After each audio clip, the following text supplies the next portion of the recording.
Imaginez que vous vous tenez au bord d'une falaise et que votre regard est soudainement attiré par une île captivante au loin. Cette île, ce n'est pas seulement un morceau de terre, c'est une métaphore de tous vos rêves, de toutes vos ambitions, de la vie à laquelle vous avez toujours aspiré. Pour atteindre cette île, il n'y a qu'un seul chemin, un pont. Un pont qui doit encore être construit planche par planche.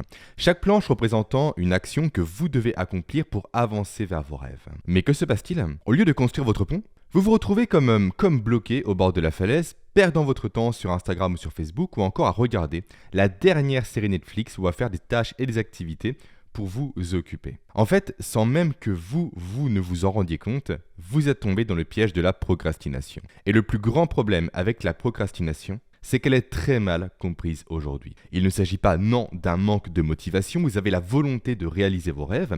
Il ne s'agit pas non plus d'un manque d'organisation, changer d'outil ne résoudra pas le problème. La vérité, c'est que la procrastination, c'est le résultat d'une bataille constante et féroce qui fait rage dans les profondeurs complexes de votre cerveau. Il s'agit littéralement d'un affrontement incessant entre deux zones de votre cerveau pour être plus précis. Votre système limbique d'une part, qui est guidé par son instinct et par ses émotions, et votre cortex préfrontal d'autre part qui lui est davantage orienté vers la logique et vers la planification. Malheureusement, la plupart des experts, des coachs et des formateurs en productivité ne sont pas conscients de cette guerre. Ce qui fait que les solutions qu'ils vous proposent ne fonctionnent jamais et font que vous n'arrivez strictement jamais à avancer sur la construction de votre pont. Aujourd'hui, j'ai décidé, à mon niveau, de vous dévoiler quelques-uns des conseils les plus puissants que je réserve habituellement à mes clients en coaching privé pour vaincre définitivement la procrastination. Qu'allez-vous retrouver dans ces conseils? Certains de ces conseils vont vous permettre simplement de modifier la chimie même de votre cerveau. D'autres de jouer sur des réflexes évolutifs et certains de hacker votre cerveau pour le forcer à passer à l'action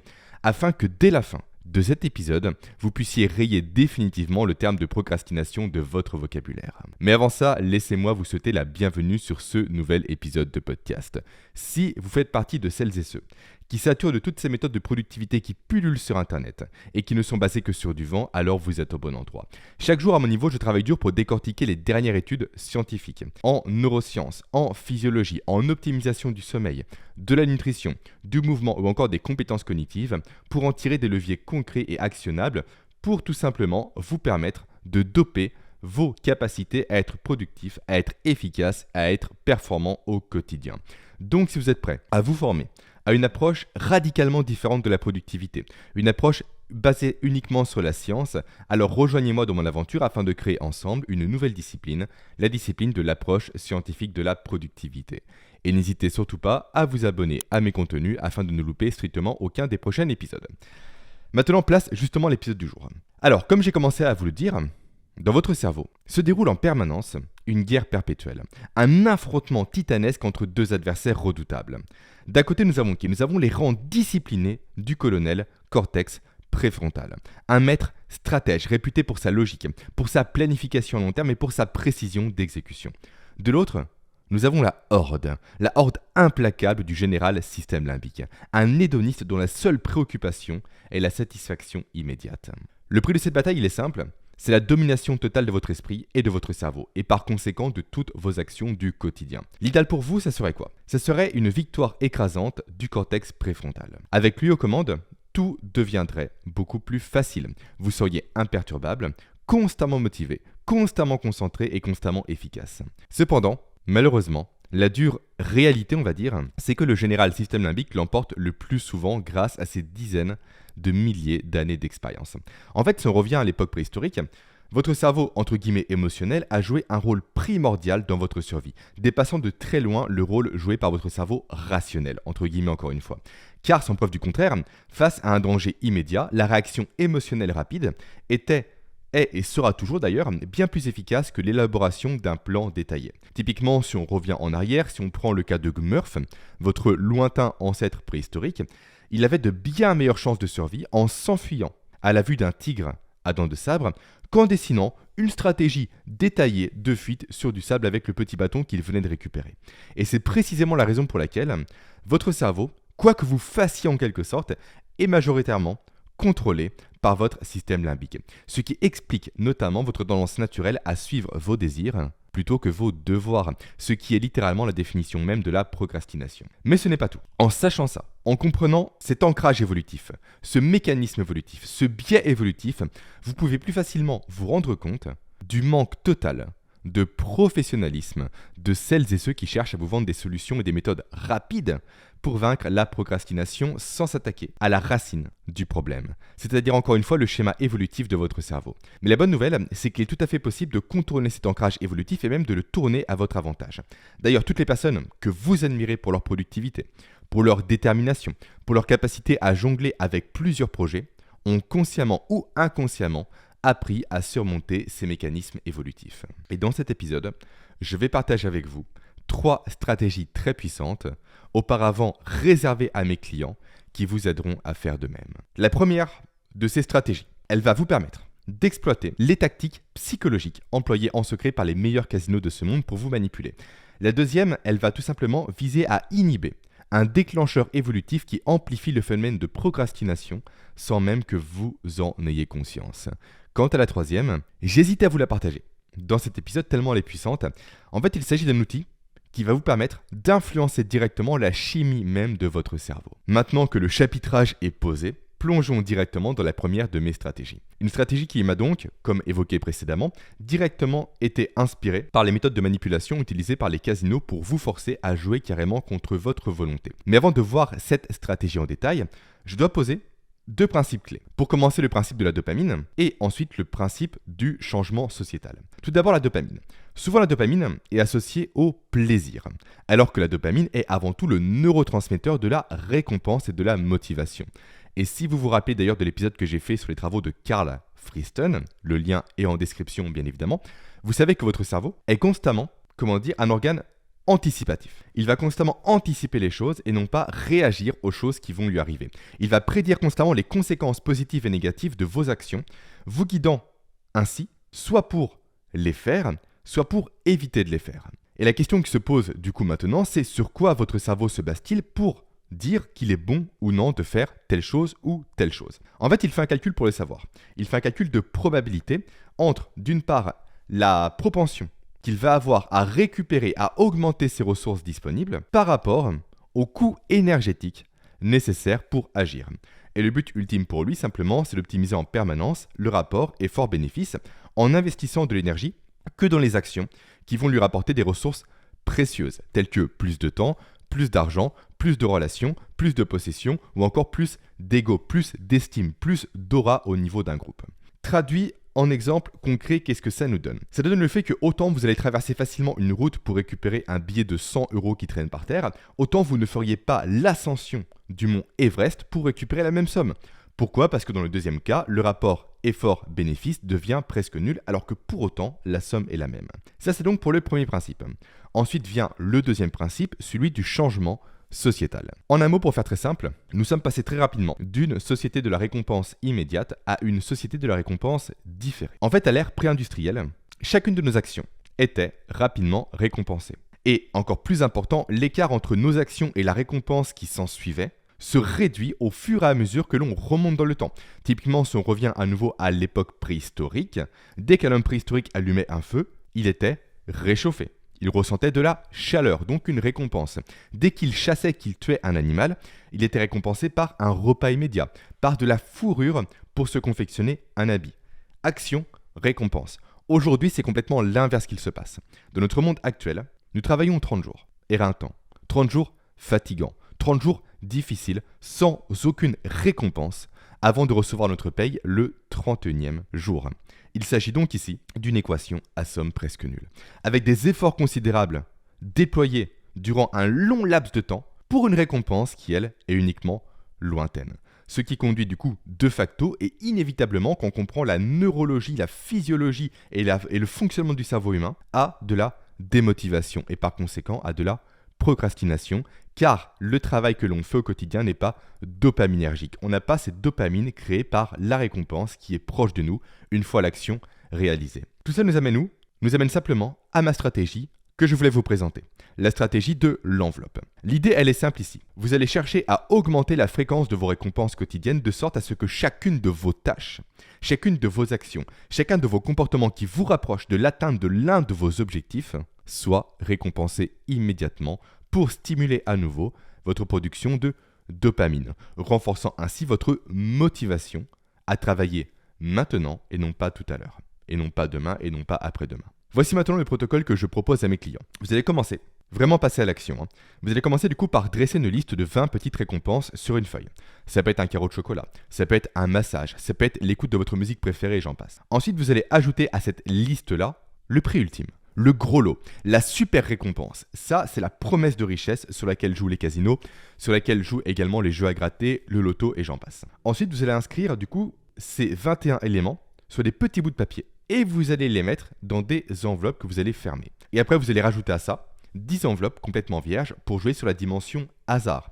À nouveau, exactement comme au casino. Parfois on joue, parfois on gagne, parfois on perd. Ainsi, à partir de maintenant, vous allez placer sur votre bureau de façon non visible, on en parlera pourquoi après, pourquoi ça ne doit pas être visible, les enveloppes. Et à chaque fois que vous allez directement accomplir une tâche, finaliser un élément à finaliser, terminer un rapport, terminer un dossier et j'en passe, vous allez directement tirer une des enveloppes au hasard et l'ouvrir pour découvrir s'il y a une récompense ou s'il n'y en a pas. Pour créer à nouveau de la dopamine, vous allez à nouveau diminuer le laps de temps entre l'effort et la récompense. J'en ai conscience, cette stratégie peut paraître simpliste, mais tous mes clients ont vu leur vie changer en la mettant en place. Pourquoi ? Parce qu'elle repose sur des mécanismes biochimiques profonds, ancrés dans votre cerveau, ce qui la rend véritablement super efficace. Donc essayez-la, ne procrastinez pas et voyez par vous-même cette envie quasiment irrésistible d'agir qu'elle va provoquer en vous en attisant votre curiosité pour la récompense et donc en stimulant votre production de dopamine. Donc ça, c'est pour la première stratégie que je réservais jusqu'à présent encore une fois à mes clients. Maintenant, passons à la stratégie numéro 2. Une stratégie qui est un antidote à ce que j'appelle moi le réflexe du zoom dézoom. Mais d'abord, avant d'en discuter en détail, il faut que l'on voit ensemble le mécanisme de l'attention, car c'est à la base de ce mécanisme-là. Je vais rester simple, car l'objectif ici n'est pas de plonger réellement dans un cours de neurosciences, pas du tout, mais davantage de vous aider à comprendre les éléments clés lorsque l'on parle de l'attention ou de la concentration. On est ici sur un processus en 3 étapes. Première étape, l'aire visuelle de votre cerveau capte une information. Elle va ensuite envoyer un signal relais à votre cortex préfrontal pour savoir si oui ou non l'information revêt un intérêt pour lui. Étape numéro 3 ensuite, s'il y a un intérêt, un nouveau signal relais va être envoyé à votre cortex moteur cette fois-ci pour vous mettre en action. Autrement dit, pour résumer, ce mécanisme nous explique un truc très important que vous devez retenir, c'est le fait que votre attention porte là où votre regard porte. Pourquoi je dis ça ? Car si à la base, votre aire visuelle n'est pas stimulée, le processus que je viens de décrire ne va pas s'enclencher. Donc je le répète, votre attention porte là où votre regard porte. Maintenant, si jamais vous êtes à votre bureau, regardez autour de vous. Combien d'objets, combien de dossiers, de documents, de post-it, de cadres, de photos de vos enfants et j'en passe sont présentes dans votre espace de travail. Ne pensez-vous pas maintenant qu'une telle quantité de choses n'a pas un impact direct sur vos capacités de concentration ? Alors là, j'entends déjà certaines personnes me dire « Moi c'est différent, ça ne m'affecte pas, je sais rester concentré, je médite 10 heures par jour, tout va bien. » Alors déjà, première chose, félicitations, vous faites littéralement partie de l'élite, mais reste le fait que même si vous avez ces capacités quasi surhumaines aujourd'hui, avoir un bureau en désordre, un bureau encombré, un bureau qui dispose de nombreux stimuli, va directement vider, à minimum, votre énergie au quotidien. Pourquoi ? À cause du réflexe du zoom dézoom dont j'ai commencé à parler précédemment et que j'ai personnellement théorisé. Alors pour comprendre ce réflexe, remontons à la préhistoire et retrouvons Gmurf. Gmurf, il avait un cousin qui s'appelait Murf. Murf, un jour, il partit en solitaire à la cueillette de baies pour se faire un bon petit déjeuner riche en micronutriments. Autrement dit, tout l'inverse des petits déjeuners bourrés de céréales que l'on mange actuellement, mais ça, ce n'est pas le sujet. Bref, après plusieurs minutes de marche, Murf trouve enfin un mûrier. Il se penche pour faire sa récolte de mûres et il place toute son attention sur ses gestes pour être le plus précis et le plus minutieux possible, pour ne pas oublier de mûres et pour ne pas les écraser en les saisissant. Mais, problème, c'est que Murf, il est tellement concentré sur ses gestes, sur ses mouvements, sur sa précision, qu'il finit dévoré par un tigre à dents de sabre qu'il n'a ni entendu ni vu venir. A l'inverse, nous avons Gmurf. Gmurf, du coup, qui est le cousin de Murf, qui lui a eu de la chance, entre guillemets, à la loterie génétique. Il a eu tout simplement le gène, à nouveau, entre guillemets, du réflexe du zoom dézoom ancré en lui, qui fait que son cerveau, lorsqu'il cueille des baies ou autres, alterne toutes les poignées de secondes entre un état d'hyperconcentration pour faire ce qu'il a à faire efficacement et un état de dézoom pour analyser son environnement, pour s'assurer qu'il n'y a pas de danger qui arrive près de lui. Et ce simple réflexe-là, en plus, ce supplément, on va dire, a permis à tous les Gmurfs de survivre à l'inverse de tous les Murfs. Ce qui fait que ce réflexe est resté ancré en nous jusqu'à nos jours. Il a été conservé au niveau de l'évolution. Et j'espère ne pas vous avoir perdu avec mon histoire de Gmurf et de Murf, parce que l'assonance quand même est pas très bien choisie, on va dire. Tout ça pour dire que cette histoire souligne le fait au final que votre environnement de travail a un impact significatif sur votre productivité et sur votre propension à la procrastination. Car chaque objet qui n'a rien à faire de votre champ de vision déclenchera inévitablement le réflexe du zoom des zooms, ce qui va vous pousser directement à des conséquences dramatiques en matière de productivité, telles que l'envie de faire du multitâche, telles que également une lutte constante pour ne pas faire des choses qui vous entourent, pour ne pas être attiré par elles, ce qui induit une baisse d'énergie et donc à terme une baisse de capacité de concentration, de motivation et donc de la procrastination, et potentiellement ce qui vous pousse également à tout simplement arrêter un travail en cours pour faire des choses beaucoup plus distrayantes, beaucoup plus dopaminergiques, comme le fait de prendre votre téléphone portable entre vos mains, parce que le téléphone portable, lorsqu'il est à portée de vue, des études l'ont démontré, et encore une fois, ça va vous permettre réellement de comprendre à quel point l'environnement a un lien direct avec la capacité à être productif et efficace. Donc des études ont démontré que la simple présence d'un téléphone portable à portée de vue diminue de 26% la productivité d'une personne qui voit justement ce téléphone à portée de vue. Je vous laisse juste imaginer ce que vous pourriez faire et accomplir en récupérant ces 26% de productivité par jour que votre téléphone vous vole. Et pour éviter ce piège du réflexe du zoom des zooms, voici ce que je conseille donc à mes clients. Je leur conseille de suivre un protocole en 5 étapes pour optimiser de A à Z leur espace de travail. Un protocole que je détaille justement en détail avec précision dans un de mes programmes, le programme PAC Neuroproductivité. Ce serait un peu trop long d'en parler justement ici vraiment de façon précise. Mais simplement, retenez le fait, un élément vraiment capital et central, que vous ne devez avoir sur votre espace de travail que ce dont vous avez besoin non pas pour travailler, mais pour faire le travail que vous êtes en train de faire et rien d'autre que ça. Donc pour commencer, désencombrer votre espace de travail et garder uniquement les choses nécessaires pour le travail en cours et supprimer le reste dans un placard, dans des tiroirs et j'en passe. Et n'oubliez pas à nouveau que votre attention suit votre regard. Voilà, maintenant on va passer au dernier outil que j'ai à nouveau hésité à vous partager tellement il est puissant. Cet outil, c'est le tableau de futurisation neurodosale. Alors, ne vous laissez pas intimider par le nom de cet outil. Et comme toujours, avant de vous le présenter, j'ai déjà quelques bases à poser. Cet outil, je l'ai fait reposer sur 3 de vos neurotransmetteurs, à savoir la dopamine, l'ocytocine et la sérotonine. Alors pour ceux qui ne connaissent pas le concept, la notion de neurotransmetteurs, on peut les comparer simplement au service postal de votre cerveau. En fait, tout comme les postiers qui transportent des messages dans des enveloppes d'un endroit A à un endroit B, les neurotransmetteurs transportent des messages à travers vos neurones pour faciliter la communication entre eux. C'est aussi simple que ça. Et véritablement, ce processus-là est très proche d'un service de transmission de lettres. Pourquoi ? Parce qu'on a un neurone expéditeur qui va écrire un message. Après, on a le neurotransmetteur qui joue le rôle de facteur et le neurone destinataire qui, lui, reçoit le message et qui va ensuite agir en fonction du message qu'il a reçu. Et de même qu'il existe différents types de courriers, on a des lettres, on a des paquets, des cartes postales et j'en passe, en fonction du type de message que l'on veut délivrer, que l'on veut envoyer, il existe également différents types de neurotransmetteurs, avec notamment la dopamine, l'ocytocine et la sérotonine qui vont nous intéresser ici et qui vont avoir une influence distincte sur vos comportements et sur vos actions. Avec la dopamine qui va déclencher l'anticipation d'une récompense, ça on l'a vu précédemment, avec l'ocytocine qui quant à elle va susciter la joie de se sentir aimé, entouré et connecté, et avec la sérotonine qui va stimuler davantage votre ego à chaque fois que vous allez vous préparer à recevoir une récompense, à recevoir un diplôme, à accomplir quelque chose de grand. Et en fait, ces neurotransmetteurs, vous vous en doutez, ils sont produits par votre organisme, non pas en réaction à un événement, mais bel et bien à nouveau, comme expliqué précédemment, en anticipation des conséquences d'un événement. Car à nouveau, je le dis et je le répète, votre cerveau est avant tout un organe anticipatif. Donc dès lors que l'une de vos actions fait penser à votre cerveau qu'il va augmenter ses ressources disponibles, il va y avoir immédiatement une production d'un ou de plusieurs de ces 3 neurotransmetteurs pour vous pousser à aller de l'avant et pour vous pousser à obtenir ce que vous pensez obtenir. Ensuite, prenons l'inverse. Prenons les situations où il existe un risque potentiel non pas de gagner des ressources, mais de perdre des ressources, de perdre des possessions, de perdre des relations, de perdre des réalisations.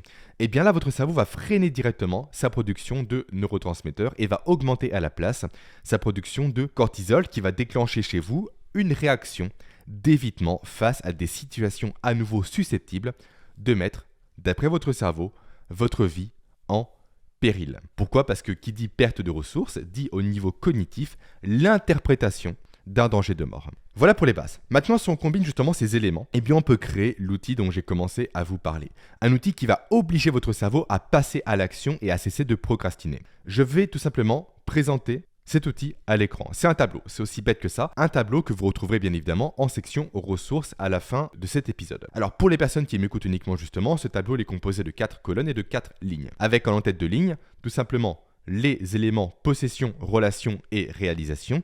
Et après au niveau des colonnes, on a le court terme, le moyen terme et le long terme. L'objectif ici, il est simple, vous l'avez deviné je pense, c'est de compléter ce tableau en dressant non pas une liste des bénéfices, mais une liste des conséquences de votre procrastination sur vos possessions, sur vos relations et sur vos réalisations à court terme, à moyen terme et à long terme, en étant le plus dramatique possible.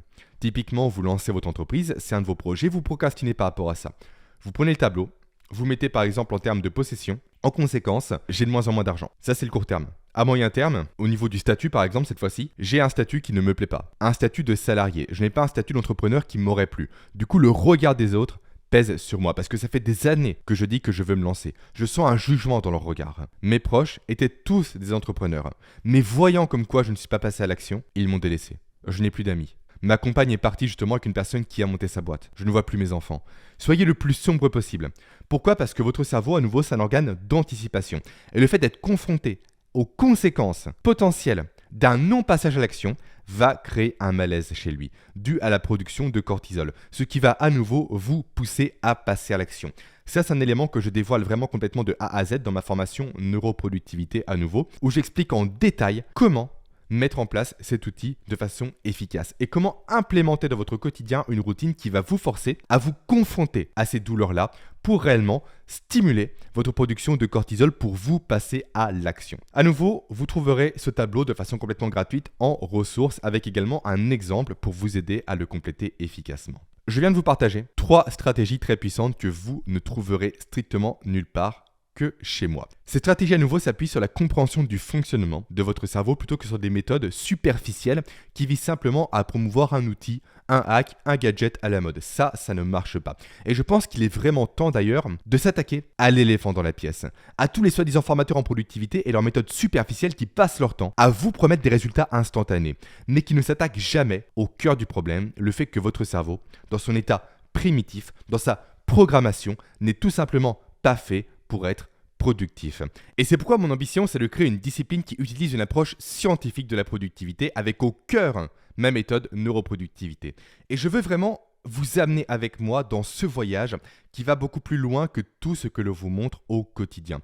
Mon but, c'est réellement de transcender ce que l'on vous partage dans le monde de la productivité. C'est de vous guider au travers de votre cerveau, de ses mécanismes, de ses biais, de ses fonctionnalités, car ce n'est qu'en comprenant votre cerveau et en coopérant avec lui que vous allez réussir à devenir réellement productif pour accomplir au final chaque jour tout ce que vous avez à accomplir. Maintenant, si vous êtes prêt à faire votre premier pas dans la neuroproductivité, j'ai une offre spéciale à vous faire. Mon programme d'initiation à la neuroproductivité justement, qui est 100% gratuit et que vous retrouverez en premier lien en description de cet épisode. Il est urgent selon moi que vous appreniez à reprogrammer votre cerveau pour que la productivité ne soit plus un fardeau, mais un état naturel pour vous. Voyez cela comme de la magie en quelque sorte. Pas celle qui fait sortir des lapins d'un chapeau, mais celle qui peut réellement vous changer la vie. Et maintenant, si vous êtes intrigué par ce concept de cerveau prédictif, dont j'ai parlé à plusieurs reprises, je vous invite simplement à cliquer sur la vidéo qui apparaît à l'écran au moment même où je vous parle, ou à vous rendre en description pour découvrir ou redécouvrir mon épisode sur les travaux de Carl Friston. Et maintenant, n'oubliez pas que la clé pour vaincre la procrastination ne réside pas dans des solutions superficielles, mais bel et bien dans la compréhension du fonctionnement de votre cerveau. Allez, ciao!